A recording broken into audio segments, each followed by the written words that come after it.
Welcome to the Revealing the Gospel channel. Did you know that the African roots of humanity, a story often told through oral traditions, can actually be traced back to the Bible? Yes, the Holy Scriptures give us a remarkable glimpse into the origins of African people and the lives of their ancestors, whose stories are woven into the very fabric of biblical history. Imagine this: mighty kings, resilient warriors, builders of ancient civilizations, all part of a lineage that connects to some of the earliest names in human history. Africa's biblical ancestry goes beyond the surface, revealing a history marked by resilience, strength, and divine purpose. Before we embark on this fascinating journey into the origins of African people according to the Bible, be sure to like, comment, and subscribe to the channel. Every like and share helps us bring you more inspiring content and deep dives into these ancient, often overlooked stories.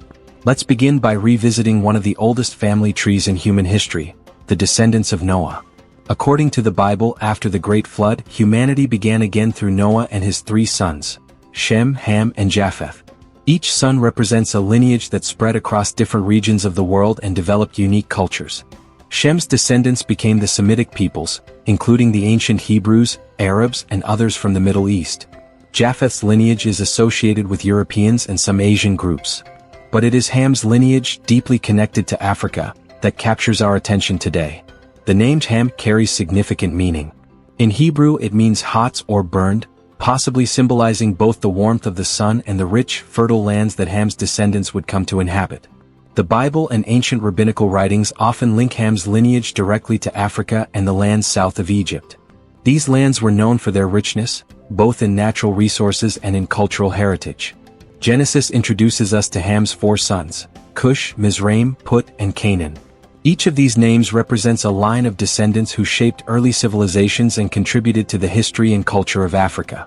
Cush, for instance, is recognized as the father of Ethiopian and Nubian cultures, and in fact in many ancient texts, the name Cush is often synonymous with Ethiopia or black. Mizraim, another of Ham's sons, is associated with Egypt, a civilization that flourished along the Nile and became one of the most advanced societies of the ancient world. Cush, the eldest son of Ham, became the forefather of numerous African nations.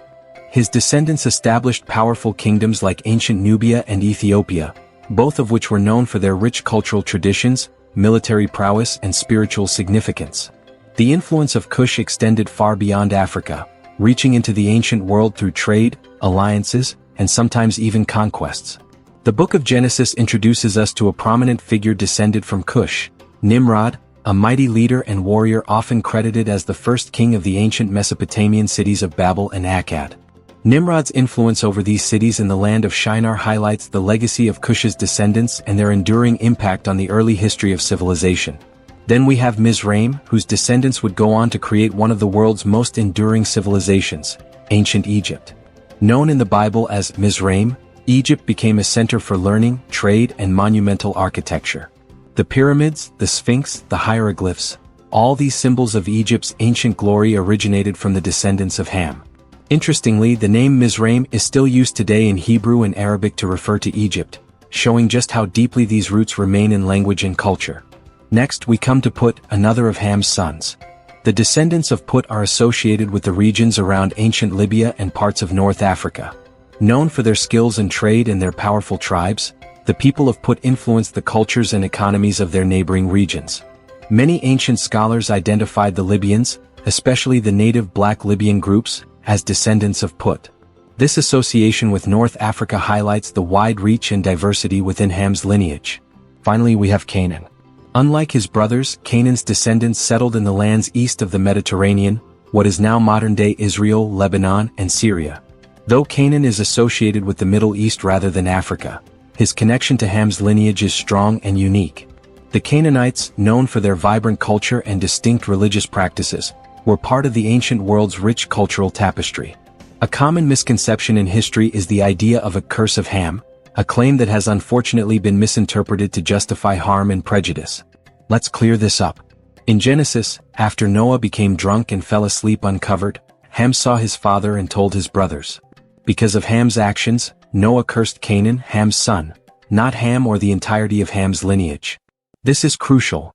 The curse was not upon Ham himself or his African descendants but specifically on Canaan, who later settled in the Middle Eastern region, not Africa. This distinction is vital in understanding that African peoples were never cursed. Rather, their history is one of resilience, ingenuity, and strength, qualities that are echoed throughout the Bible. For a deeper perspective, we can look at the Book of Jubilees, an ancient Jewish text that sheds light on the lives of Noah's descendants. According to Jubilees, Ham was a founder and builder, establishing the first city after the flood and naming it after his beloved wife. Jubilees also describes how Ham's sons, Cush and Mizraim, opposed Canaan's decision to settle in the land of Shem, which is present-day Israel. This ancient narrative suggests a strong sense of unity and cultural pride among Ham's descendants, as they believed that each lineage had a designated homeland.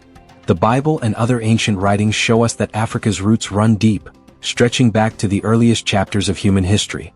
Figures like Nimrod, the mighty hunter and ruler, Cush, the father of Ethiopian culture, and Mizraim, the forefather of Egypt, all serve as testaments to Africa's profound influence on civilization. From the banks of the Nile to the deserts of Libya and the highlands of Ethiopia, the African lineage has left an indelible mark on history. In conclusion, the origins of African people in the Bible reveal a lineage that is rich, complex, and deeply interconnected with the foundations of civilization. This history is not just an ancient story but a celebration of resilience and strength that carries forward to this day. What do you think about Africa's biblical heritage? Do these ancient connections change your view of African history? Let us know your thoughts in the comments below. If you found this exploration meaningful, don't forget to like, share, and subscribe for more enlightening journeys through the ancient origins of humanity.